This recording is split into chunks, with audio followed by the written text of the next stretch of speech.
TECOM കമ്പനിയുമായി ബന്ധപ്പെട്ട് ഞങ്ങൾ ഉന്നയിച്ച ഒരാക്ഷേപത്തിനും മറുപടി പറയുന്നില്ല. ടീകോം കമ്പനിക്ക് നഷ്ടപരിഹാരം കൊടുക്കാനുള്ള എന്ത് പ്രൊവിഷനാണ് എഗ്രിമെൻറ്റിലുള്ളത്? എന്തിനാണ് ടീകോം കമ്പനിക്ക് ഇത് കൊടുക്കുന്നത്? ടീകോം കമ്പനിയാണ് ഗവൺമെൻറ്റുമായിട്ടുള്ള എഗ്രിമെൻറ്റ് പാലിക്കാത്തത്. എഗ്രിമെൻറ്റ് പാലിച്ചില്ലെങ്കിൽ അവരിൽ നിന്ന് തുക ഈടാക്കാനാണ് എഗ്രിമെൻറ്റിലെ വ്യവസ്ഥയുണ്ട്. എന്നിട്ടും വീണ്ടും അവർക്ക് പണം കൊടുക്കാൻ വേണ്ടിയിട്ടുള്ള തീരുമാനം എന്താണ്? UAE ഗവൺമെൻറ്റുമായിട്ടുള്ള ബന്ധം മോശമാകേണ്ടത് കരുതിയിട്ടാണ്. ഇതൊക്കെ ആരോട് പറയാൻ കൊള്ളും? ഇത്തരം കാര്യങ്ങളെല്ലാം UAE ഗവൺമെൻറ്റുമായിട്ട് കേരളത്തിൻ്റെ ബന്ധം വഷളാകാതിരിക്കാൻ വേണ്ടി അവൻ്റെ കയ്യിൽ നിന്ന് പൈസ വാങ്ങിക്കേണ്ടതിന് പകരം നഷ്ടപരിഹാരം ടീകോമിന് കൊടുക്കാൻ പോവാണ്.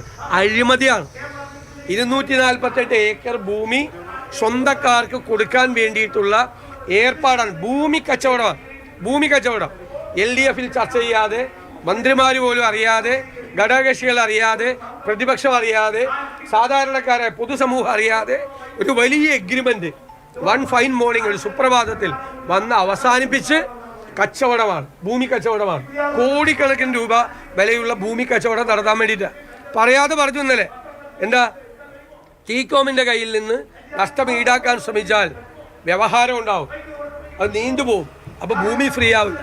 അപ്പം ഭൂമി ആർക്കോ കൊടുക്കാൻ വേണ്ടിയിട്ടാണ് ടീകോമിൻ്റെ കയ്യിൽ നിന്നും മേടിക്കേണ്ട നഷ്ടത്തിന് പകരം അവർക്ക് നഷ്ടപരിഹാരം കൊടുത്ത് കേസില്ലാതാക്കി അവരെ പറഞ്ഞു വിട്ടിട്ട് ഈ ഭൂമി കൊടുക്കാൻ വേണ്ടിയിട്ടുള്ള ഭൂമി കച്ചവടമാണ്.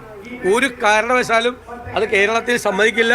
അത് വിചാരിച്ച് ഈ പ്രോജക്റ്റ് അവസാനിപ്പിക്കാനും സർക്കാർ നിൽക്കണ്ട.